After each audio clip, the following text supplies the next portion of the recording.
In the twilight of the gods, amidst the 9 realms of Norse mythology, lived a goddess of unparalleled beauty and fierce independence. She was Freya, warrior, seeker of wisdom, and master of magic. But even a goddess can be consumed by desire. When her eyes fell upon a creation of impossible artistry, a necklace forged by dwarves in the heart of the earth, she knew she must possess it. This was the Brísingamen, a treasure that promised not just adornment, but an amplification of her own divine power. To claim it, she would make a bargain that would echo through the halls of Asgard, igniting the fury of Odin and the treachery of Loki. This is the story of a choice, a betrayal, and a treasure so magnificent it would set gods against each other, revealing the eternal truth that the greatest power often comes at the greatest price. Before the age of Asgard as we know it, before the reign of the All-Father Odin was absolute, the cosmos was divided. In the verdant, wind-swept realm of Vanaheim, a different tribe of deities held sway, the Vanir. They were not gods of iron-fisted rule or glorious combat, but masters of nature, fertility, and prosperity. Theirs was a world of deep forests, shimmering fields, and untamed magic, a realm pulsating with life. From this vibrant world emerged a goddess whose beauty was said to rival the dawn itself, Freya. She was the daughter of Njord, the god of the sea and winds, and the twin sister of Freyr, the lord of sunshine and fair weather. From her birth, Freya embodied the essential spirit of the Vanir. She was the goddess of love, beauty, and abundance, her presence causing flowers to bloom and inspiring passion in the hearts of gods and mortals alike. Yet, to see her only as a gentle deity of peace would be a profound mistake. Within her flowed the wild, untamable spirit of Vanaheim. She was also a formidable warrior goddess, a chooser of the slain, and a seeker of profound knowledge. The Vanir's magic was different from that of the Aesir, the warrior gods of Asgard. It was older, more intuitive, tied to the currents of fate and the natural world, and Freya was its greatest practitioner. This fundamental difference in philosophy and power eventually led to a great conflict, the Aesir-Vanir War. For years, the two pantheons clashed, their battles shaking the foundations of the 9 realms. Asgard's walls were broken, and Vanaheim's fields were scarred, but neither side could gain a decisive victory. In the end, wisdom prevailed over warfare. A truce was called, and to seal the peace, the two sides exchanged hostages. Njord, Freyr, and the radiant Freya traveled to Asgard to live among the Aesir. In return, the Aesir sent Honir and Mimir to Vanaheim. Freya's arrival in Asgard was a momentous event. She brought with her the deep magic and natural grace of her people, a stark contrast to the martial austerity of the Aesir.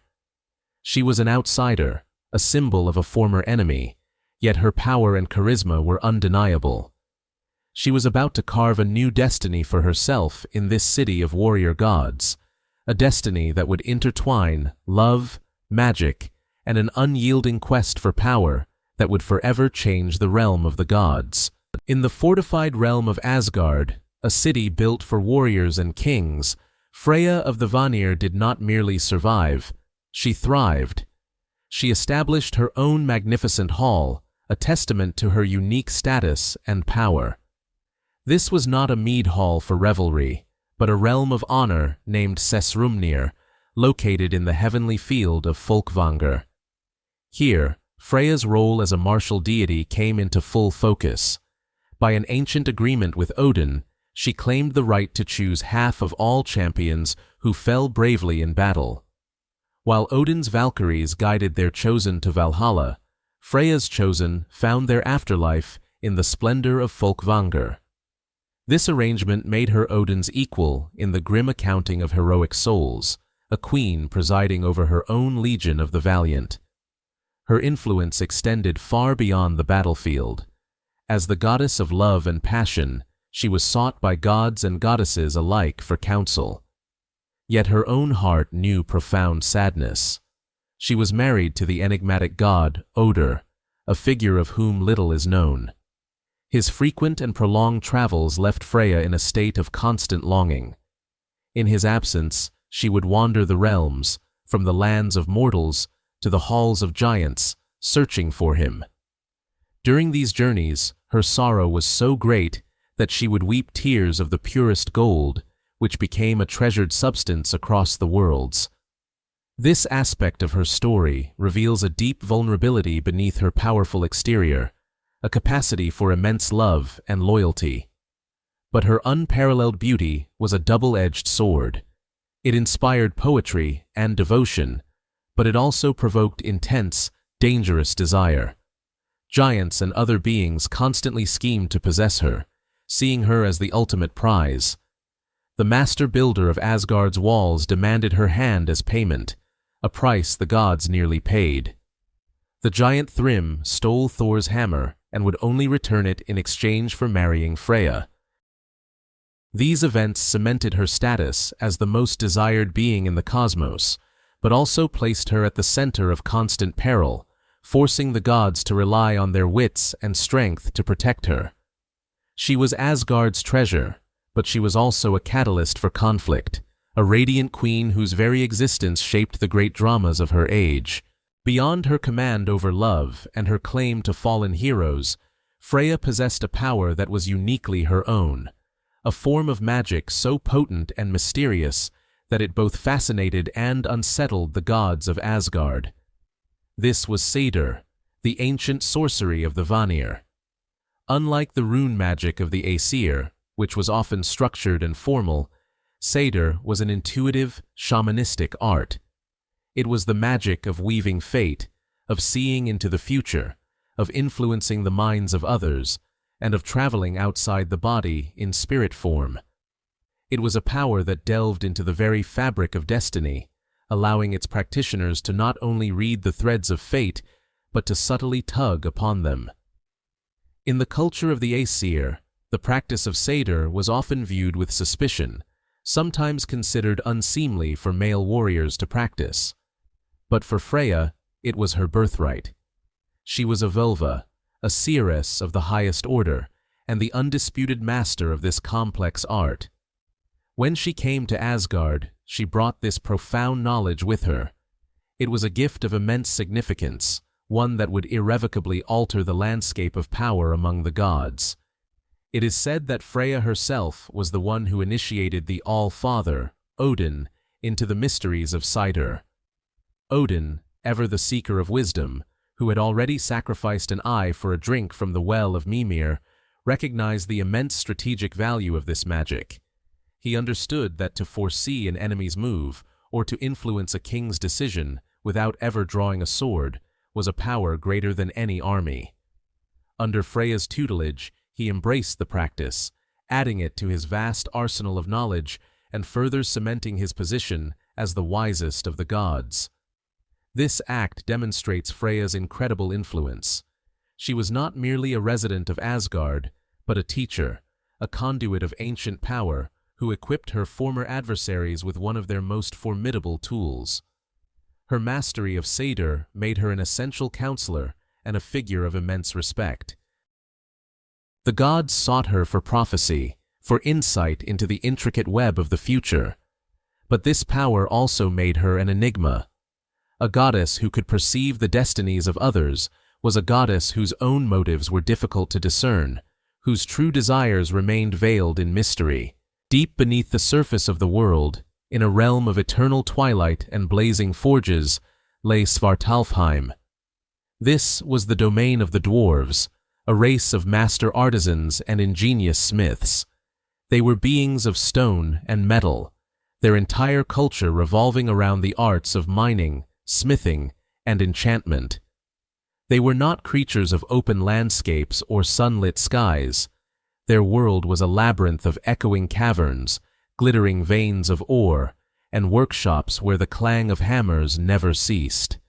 The dwarves were the creators behind many of the gods' greatest treasures: Odin's spear, Gungnir, which never missed its mark, Thor's mighty hammer, Mjolnir, which always returned to his hand, and the golden-haired Sif's magical replacement hair. Their skill was legendary, their creations imbued with powerful magic that no other race could replicate. They were a proud and secretive people, fiercely protective of their craft and their subterranean kingdom. News from Svartalfheim was rare, and treasures from its forges were rarer still. But occasionally, whispers would find their way to the surface, carried by merchants or wandering spirits. They spoke of marvels being crafted in the deep, of weapons and artifacts of unimaginable power and beauty. It was one such whisper that reached the ears of Freya in her grand hall of Sessrumnir. The rumor was different this time, more potent. It did not speak of a weapon of war or a tool of power, but of an object of pure, unadulterated beauty.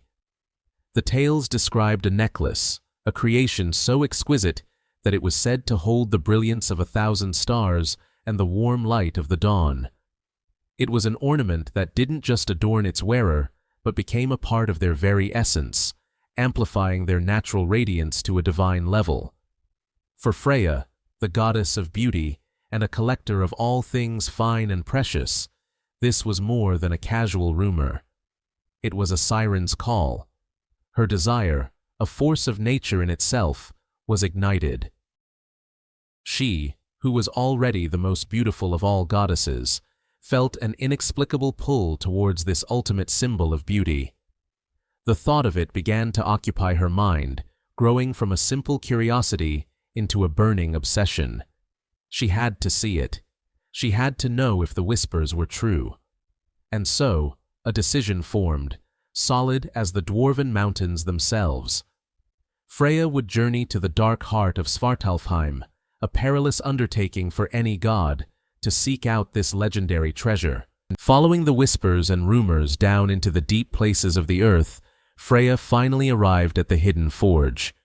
The heat was immense, and the air rang with the rhythmic sound of hammers striking anvils. There, amidst the glowing metals and intricate tools, she saw them. 4 dwarf smiths, brothers known for being the most skilled artisans in their realm. Their names were Alfrig, Dvalin, Berling, and Grer. They were figures of immense focus, their powerful hands moving with a grace that belied their strength, their eyes holding the ancient wisdom of the stone. And in the center of their workshop, resting upon a stand of dark velvet, was the source of the rumors. It was the Brísingamen.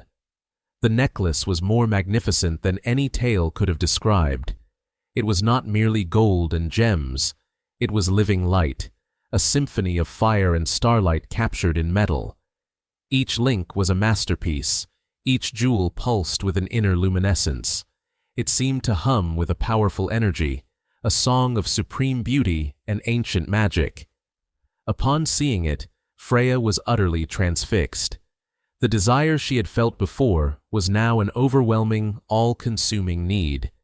It was the most beautiful object she had ever seen, and she knew, with absolute certainty, that it was meant for her.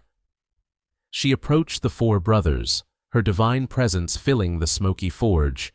She offered them anything they could want: gold from her tears, riches beyond their wildest dreams, magical artifacts from Asgard, political favor. She laid before them a treasure hoard fit for a pantheon of kings. But the dwarf smiths were not interested in gold or trinkets. They possessed mountains of such things. They looked at the goddess, at her burning desire, and they saw their opportunity. They had created the ultimate object of beauty, and they knew its true worth. After a brief, silent consultation among themselves, they turned back to Freya. Alfrig, speaking for his brothers, named their price. It was not a price to be paid in wealth, but in person. They would give her the Brísingamen, their life's greatest work, but only if she agreed to spend one night with each of them. The proposition hung in the hot air of the forge, a shocking and audacious demand. Freya, the radiant queen of Asgard, the goddess of love, was faced with a stark and difficult choice. Her desire for the necklace warred with her pride and her position. The path to possessing the ultimate beauty was now paved with a profound personal cost, a secret she would have to bear. Deep beneath the world of mortals, in the cavernous realm of Svartalfheim, the symphony of creation was played not with instruments, but with hammers and anvils. This was the domain of the dwarves, beings of stone and shadow, whose hands could coax secrets from metal and gems that the gods themselves could only dream of. Here, in a forge lit by the planet's molten heart, 4 masters of the craft embarked on their greatest work. They were Alfrig, Dvalin, Burling, and Grer, brothers not by blood, but by their shared, unparalleled genius. Their names were whispers of legend, synonymous with perfection. They sought to create more than a mere trinket.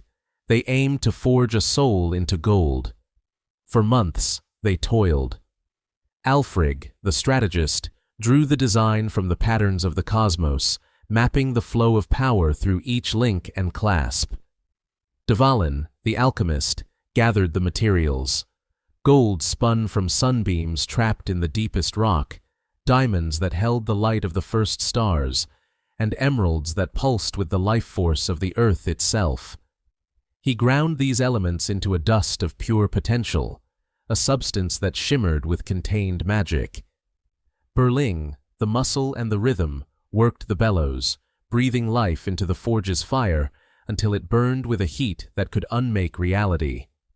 His hammer strikes were the heartbeat of the enterprise, each one perfectly timed, shaping the divine metal with a force that was both creative and destructive. And then there was Grer, the enchanter. While his brothers worked the physical materials, he worked the unseen. He sang ancient runes into the glowing metal, weaving spells of desire, beauty, and irresistible allure. He captured the scent of the first spring flower, the sound of the summer sea, and the feeling of a lover's touch, binding these concepts into the very essence of the ornament. The process was a delicate and dangerous dance of elemental forces. A single misstep, a moment of lost concentration, and their creation could have unraveled into a storm of chaotic energy. But they were masters. Their focus was absolute, their wills united in a singular purpose: to craft an object so beautiful it could make a goddess weep, so powerful it could alter the course of destinies. As the final enchantment was sealed and the last link cooled, a profound silence fell over the forge. There, upon the blackened anvil, lay not just a necklace, but a miracle. It was a concentration of all the beauty in the cosmos, a beacon of light in the subterranean gloom, waiting for the one who would be worthy, or perhaps desperate enough, to claim it. In her celestial palace of Sessrumnir, a realm of beauty and splendor, dwelled Freya. She was a goddess of contradictions, a being of immense complexity. As the embodiment of love and desire, she could inspire passion with a single glance. As a patron of fertility, she made the fields green and the harvests bountiful. Yet, she was also a formidable warrior, a Valkyrie who claimed half of the heroes fallen in battle for her own hall.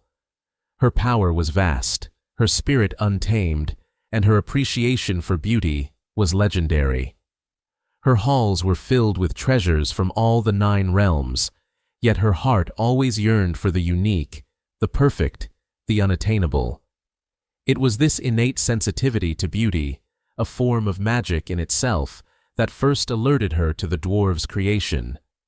She felt it as a subtle tremor in the cosmic balance, a new star of unparalleled brilliance suddenly shining in the deep places of the world. Curiosity, a powerful force for any god, took hold. She followed this feeling, this thread of nascent magic, her chariot pulled by cats gliding silently across the borders of realms. Her journey led her to the mountainous frontiers of Svartalfheim, a place few of the Aesir dared to venture. At the entrance to a hidden cavern, she felt the pull grow stronger, an irresistible magnetism that promised a sight beyond compare. She stepped into the gloom, and there, in the heart of the dwarves' workshop, she saw it. The Brísingamen. The name seemed to form in her mind instinctually, for it was the only word that could describe it. The gleaming necklace. It was more than gold and gems. It was liquid starlight, captured and frozen into an impossible form. It held the deep green of ancient forests, the vibrant blue of the endless ocean, and the fiery heart of a distant nebula. It did not merely reflect light, it seemed to generate it, pulsing with a gentle, rhythmic energy that mirrored a living heartbeat. In its presence, all her other treasures seemed like dull trinkets, pale imitations of true perfection. The necklace was not just an object to be worn, it was an extension of beauty itself, a physical manifestation of everything she represented. In that moment, Freya knew a desire more profound and absolute than any she had ever experienced. It was not mere want, it was a deep, spiritual need.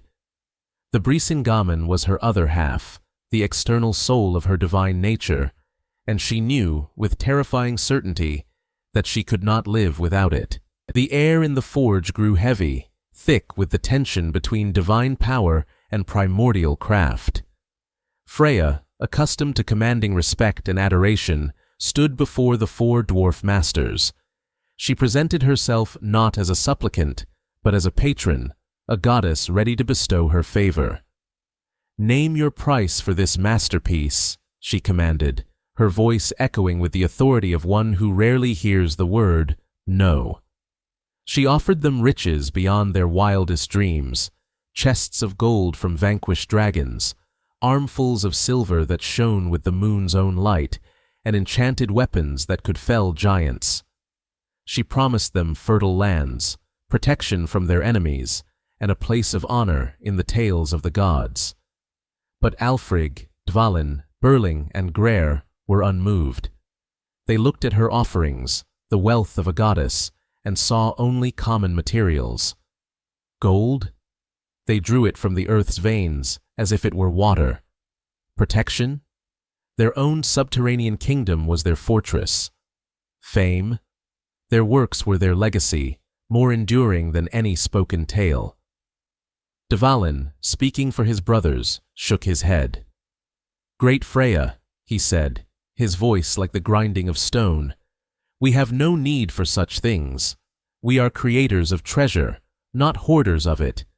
The Brísingamen is our finest work. It is not for sale." Each refusal was a physical blow to Freya's pride.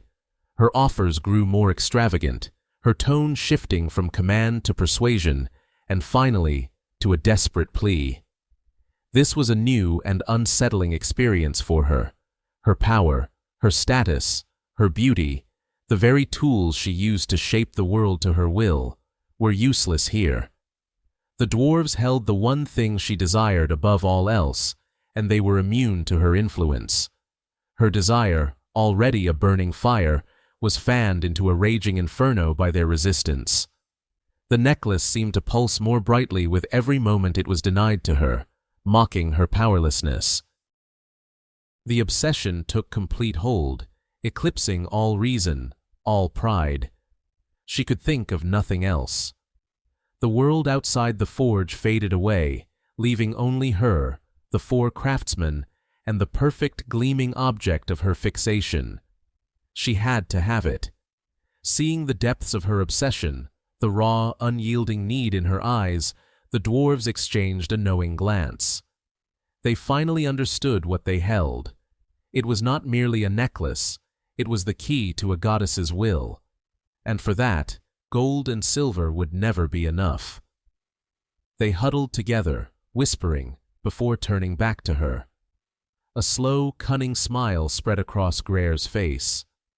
"There is a price," he said, "but it is not one you can pay with your hands." The dwarves' proposal was audacious, a challenge to the very foundation of divine order. They did not want treasure or territory. They wanted a part of her. The price for the Brísingamen was that she would belong to them, and them alone, for 4 days and 4 nights, a night for each of the makers. It was a pact that would bind her to the deep earth, a personal offering that would forever link a celestial goddess to the masters of the underworld. For Freya, the demand was a profound shock.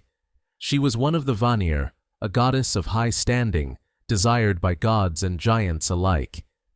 To acquiesce to such a demand from these subterranean beings was a monumental compromise of her status and autonomy. Her mind raced, weighing the cost against the prize. She thought of her hall, Aesir-Vanir, and her place among the Aesir. To accept would be to hold a secret that, if revealed, could bring shame and censure. It was a dangerous gamble.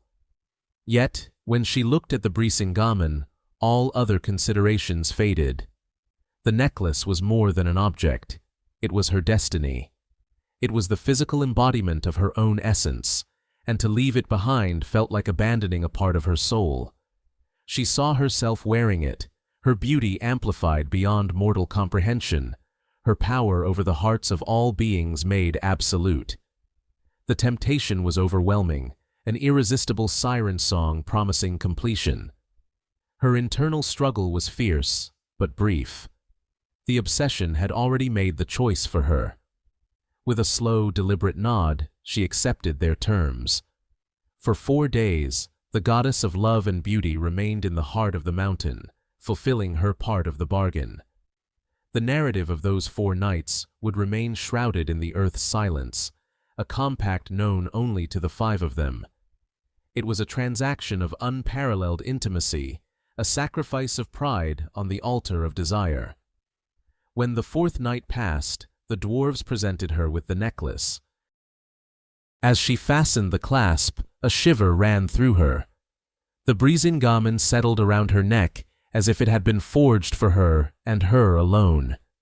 Its magic flowed into her, merging with her own divine aura, making her more radiant, more powerful, more herself than she had ever been before. She walked out of the dwarves' forge, leaving the shadows of the mountain behind her, and stepped back into the light. She was triumphant, adorned in perfection. But she was also a keeper of a profound and perilous secret. In the gilded halls of Asgard, no secret remains hidden for long, especially when Loki is near. The god of mischief, whose mind was a labyrinth of schemes and whose senses were attuned to the slightest discord, immediately noticed the change in Freya. It wasn't just her heightened radiance, which was plain for all to see. It was a subtle shift in her demeanor, a new depth in her eyes that hinted at a story untold. And then there was the source of it all, the magnificent necklace. It was a work of art beyond even the skill of the god's own craftsman, and Loki's insatiable curiosity burned to know its origin. He began to watch her. With his unparalleled skills in deception and transformation, he became an unseen shadow in her presence. He listened to whispers in her court, questioned travelers from other realms, and pieced together the fragments of rumor. His investigation eventually led him, as it had led Freya, to the borders of Svartalfheim. Knowing he could not enter the dwarves' realm unnoticed in his own form, Loki transformed himself into a fly, an insignificant creature that could pass through any crack and overhear any conversation. He found the forge of Alfrig, Dvalin, Burling, and Greyr, and listened as they boasted of their ultimate achievement, not just of crafting the Brísingamen, but of the price a great goddess had paid for it. Loki had found what he was looking for.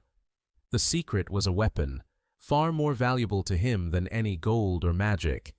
It was a tool of chaos, a lever he could use to disrupt the delicate balance of power in Asgard. His target was not just Freya, but Odin. The All-Father, for all his wisdom, had a rigid sense of order and propriety. Loki knew that the nature of Freya's pact would offend him deeply. With the malicious glee of a master manipulator, Loki made his way to Valaskjalf, Odin's high hall. He requested a private audience, his expression a mask of feigned concern and reluctant duty. There, in the shadow of the high throne, Loki recounted the tale. He omitted no detail, carefully framing Freya's actions not as a desperate bargain for beauty, but as a dishonorable act that stained the reputation of all the Aesir. He painted a picture of a goddess whose vanity had led her to compromise her divine station.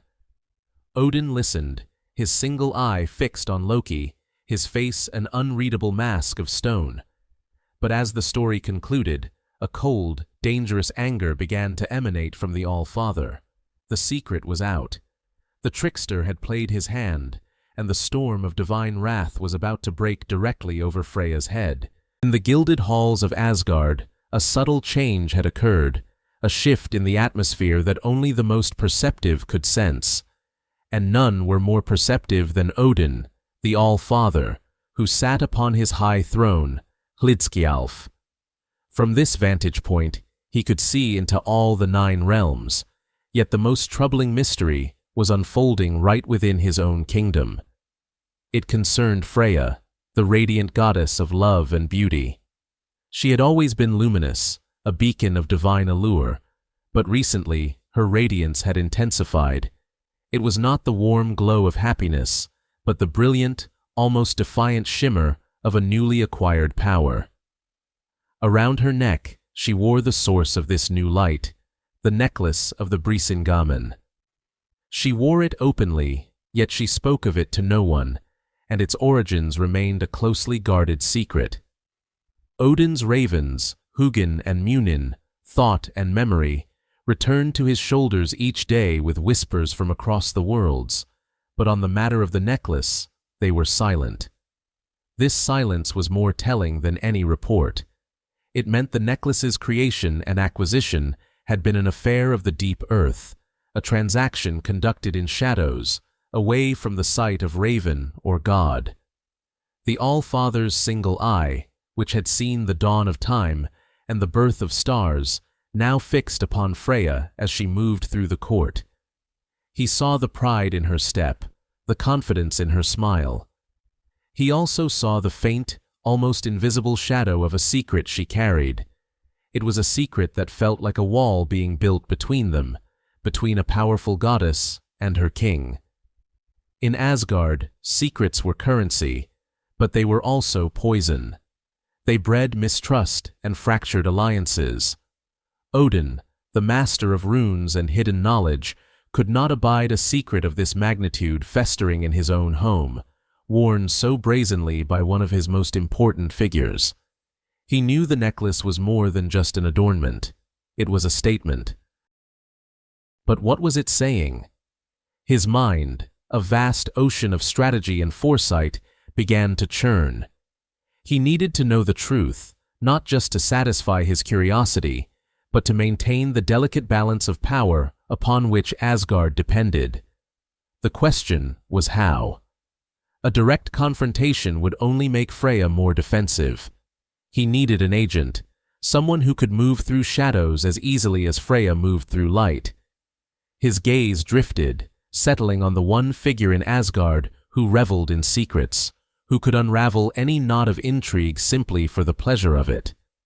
The path to the truth was becoming clear, but it was a path fraught with its own unique dangers. Odin's decision was made. To uncover a secret of this nature required not a warrior, but a specialist in deception. He summoned Loki. The trickster god arrived with his characteristic smirk, his eyes alight with amusement, ever ready for a new game. He found the All-Father not in the open throne room, but in his private study, surrounded by ancient scrolls and artifacts of immense power. The mood was somber, the air thick with unspoken gravity. Odin did not waste words. He spoke of Freya, of the new necklace, and of the unsettling silence surrounding its origin. He did not need to command Loki. He merely needed to present him with a puzzle, a locked door that needed opening. For Loki, the challenge was irresistible. He held a complex position in Asgard. He was both an asset and a liability, his loyalty a shifting tide. Yet, he shared with Odin a desire to know things others wished to keep hidden. More than that, He harbored a subtle jealousy of Freya's effortless grace and universal admiration. The chance to expose a flaw in her perfection was a temptation he could not resist. That night, Loki set his plan in motion. Freya's hall, Aesir-Vanir, was a fortress of beauty and magic, its doors sealed by powerful enchantments that no ordinary intruder could bypass. But Loki was no ordinary intruder. He did not approach the gates as a god, or even as a man. Under the silvery light of an Asgardian moon, he began to change. His form wavered and shrank, his limbs contorting, his very essence condensing. He became something small, something utterly insignificant, a creature that could pass through the smallest of cracks. He transformed into a fly, buzzing silently through the night air. He found a tiny opening in the highest window of Freya's bedchamber and slipped inside. The room was breathtaking, filled with soft fabrics, shimmering treasures, and the scent of night-blooming flowers. And there, asleep on a magnificent bed, was Freya. She was the picture of serene beauty, her breathing soft and even, and around her neck, pulsing with a gentle, internal light, even in the dimness, was the Brísingamen. It lay against her skin, a masterpiece of gold and jewels that seemed almost alive. Loki, in his minuscule form, circled above her, his insect eyes taking in every detail. Odin's suspicions were confirmed. This was no common treasure. It was a work of profound magic, and Loki could feel the immense power radiating from it. His mission was to learn its secret, but now a new objective formed in his cunning mind. He had to possess it, if only for a moment, to deliver the proof to Odin. Hovering in the silent chamber, Loki faced a significant challenge. The Brísingamen was clasped securely at the back of Freya's neck. As she slept on her back, the clasp was inaccessible, pressed against the fine linens of her bed. A direct attempt to take it would surely wake her, and Freya's displeasure was a force of nature. Loki needed a way to make her move without alerting her to his presence. Cunning, his greatest weapon, sparked in his mind. He needed another transformation, one even smaller, more irritating. The fly dissolved into a shimmer of magic, and in its place, Loki became a flea. This new form was perfect for his task, tiny, agile, and capable of delivering a precise, distracting annoyance.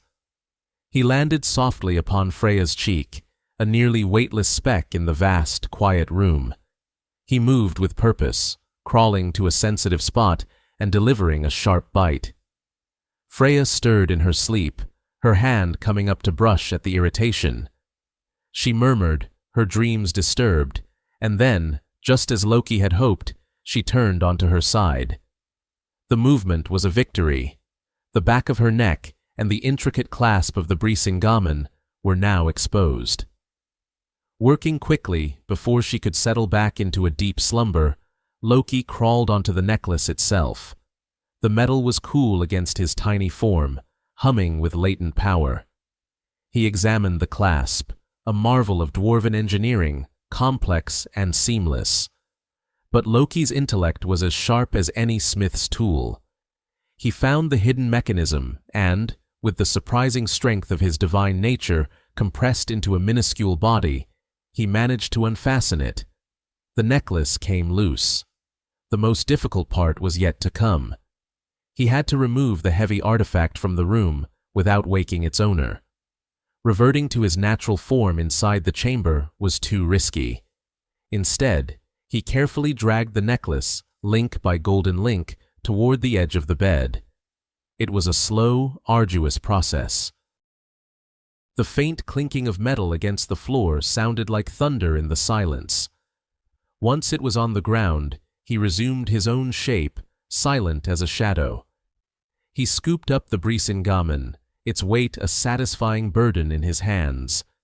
It felt warm, alive with the magic of its creation and the residual energy of the goddess who had worn it. Holding his prize, Loki slipped out of the chamber, leaving the door slightly ajar.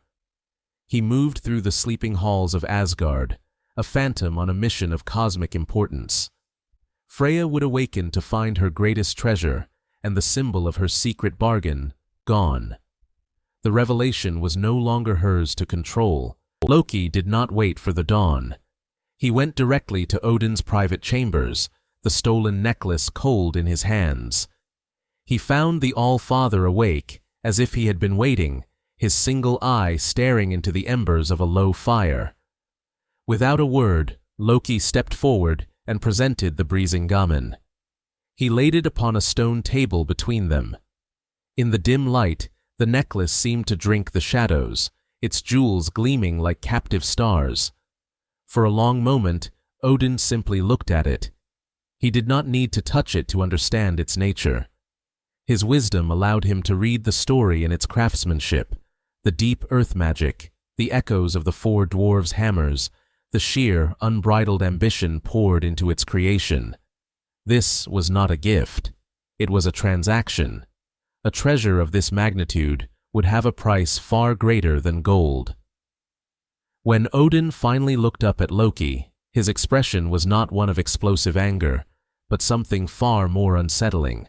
A cold, immense pressure that filled the room, the fury of a king whose authority had been subverted.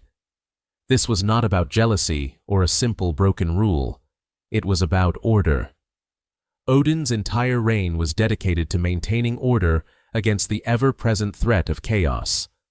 Freya, by dealing in secret with the dwarves and concealing the nature of her acquisition, had acted as a rogue power within his own realm. She had prioritized her own desire above the stability of Asgard. This, to Odin, was the ultimate transgression. He dismissed Loki with a curt nod. The trickster, his part in the drama played, vanished back into the shadows, leaving the king alone with the proof of betrayal. Odin picked up the necklace.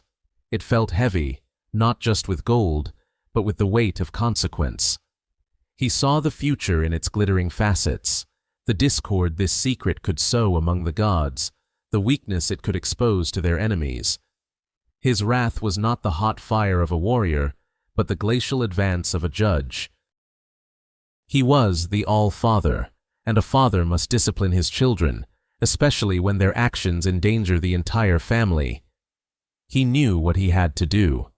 The confrontation could not be avoided, and the punishment had to be severe enough to restore the balance she had disturbed. He sent a summons, a call that could not be ignored. Freya, having woken to the horrifying emptiness around her neck, was to present herself before him immediately. The stage was set for a reckoning that would shake the foundations of Asgard. Freya entered Odin's hall not with shame, but with a defiant pride that was her very nature. She saw the Brísingamen lying on the table before him and met his gaze without flinching. The air crackled with the tension between two of the most powerful beings in Asgard. Odin's voice was low, devoid of warmth, as he spoke of her secret pact with the four dwarves. He did not raise his voice, but every word carried the weight of absolute authority. He spoke of honor, of loyalty to Asgard, and of the dangerous precedent she had set by pursuing her own desires through clandestine means. Freya, in turn, did not deny her actions.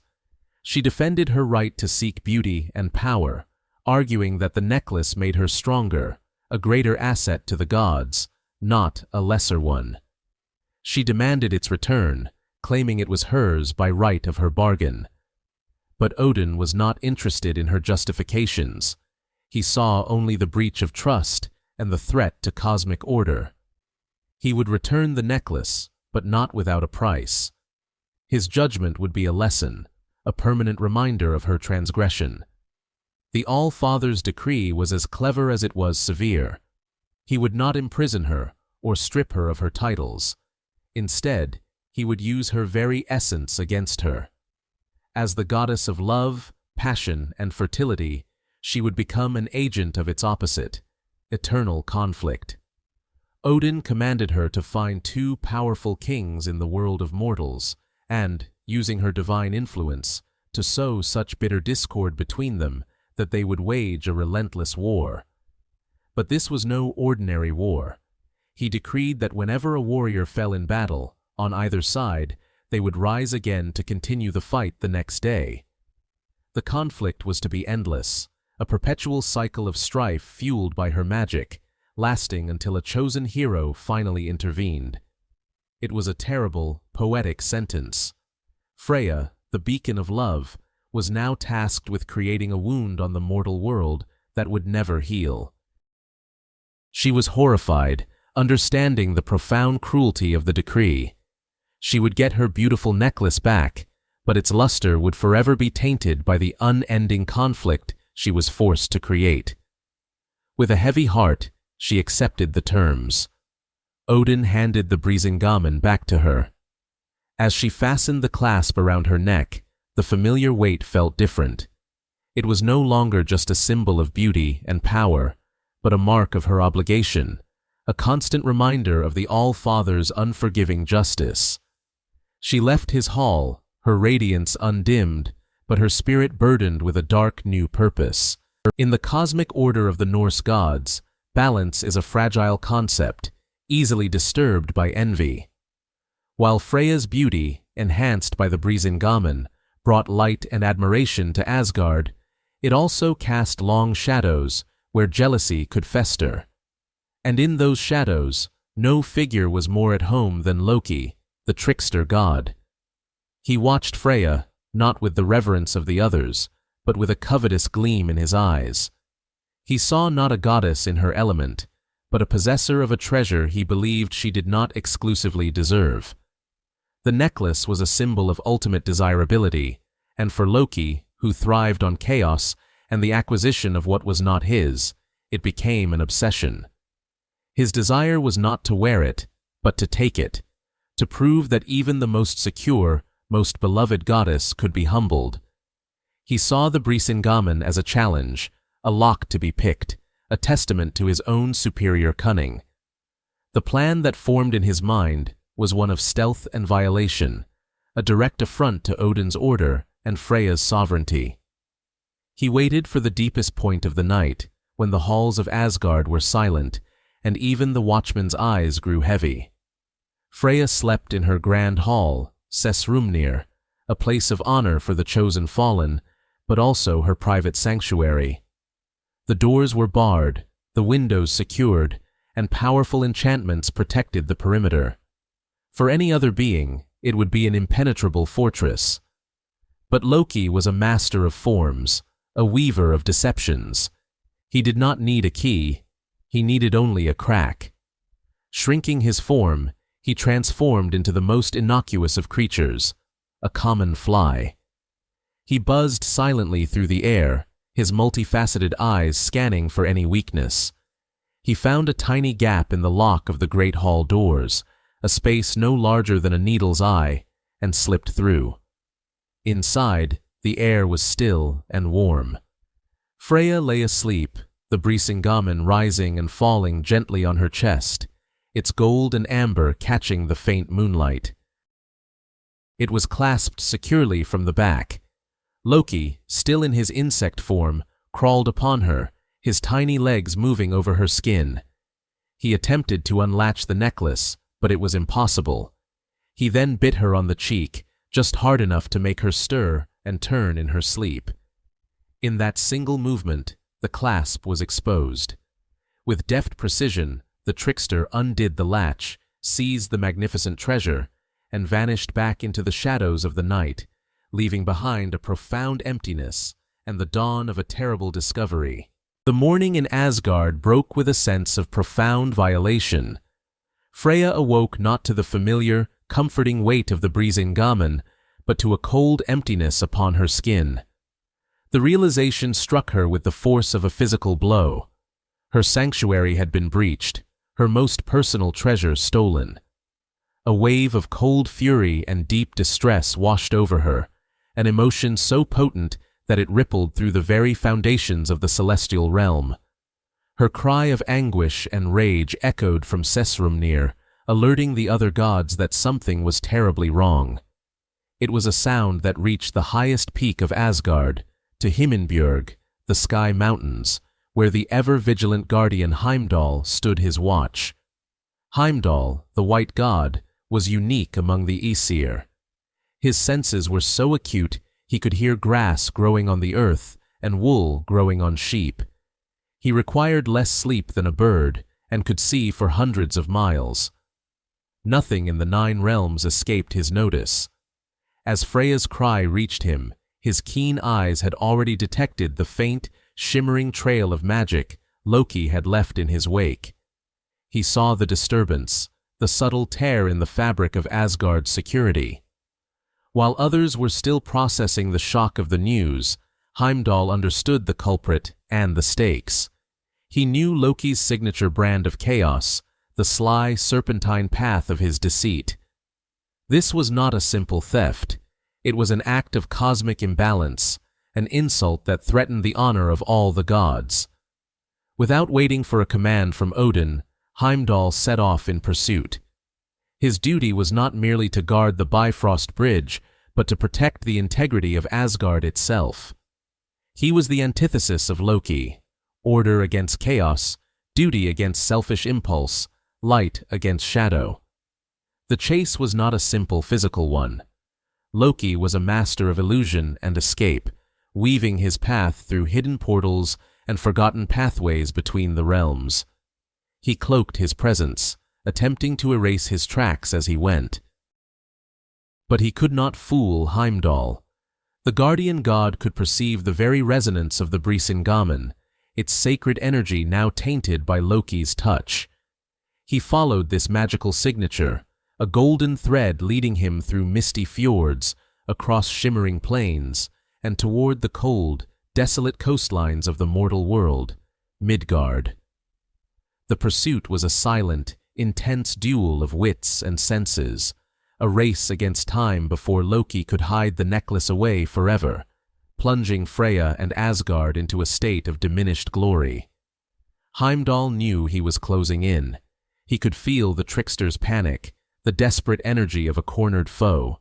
Heimdall's relentless pursuit finally cornered Loki at a remote, wave-battered reef known as Singastein. Here, at the edge of the world, where the sea met the sky in a tumultuous gray expanse, the final confrontation was set to begin. Loki, seeing his escape routes cut off, knew he could no longer rely on stealth. He dropped his illusions and turned to face the white god, a defiant sneer on his face. The Brísingamen was not visible. He had hidden it, transformed it, or absorbed its power into his own being. The air crackled with immense energy as the two gods faced each other on the wet, dark rocks. Words were unnecessary. This conflict would be decided by power and adaptability, a true test of their divine natures. Understanding that a conventional fight would be futile against Heimdall's strength, Loki initiated a battle of forms. He transformed himself into a sleek, powerful seal, his body built to navigate the treacherous waters and sharp rocks. He intended to use the sea as his ally, to drag the Guardian into an element where he held the advantage. But Heimdall was not to be outdone. He matched Loki's transformation, becoming an even larger and more formidable seal. The battle began in earnest. They clashed amidst the crashing waves, two immense forces of nature wrestling for dominance. The sea churned and foamed around them, their powerful forms diving and surfacing in a chaotic ballet. It was a contest of strength and will, each trying to overpower the other. Loki, ever the trickster, shifted his strategy. He began to change shape rapidly, becoming a series of creatures, each more formidable than the last.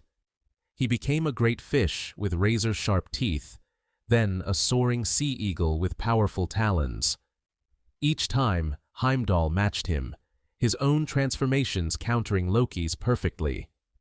The Guardian's purpose was singular and pure, to restore order, while Loki's was driven by a chaotic desire to disrupt it.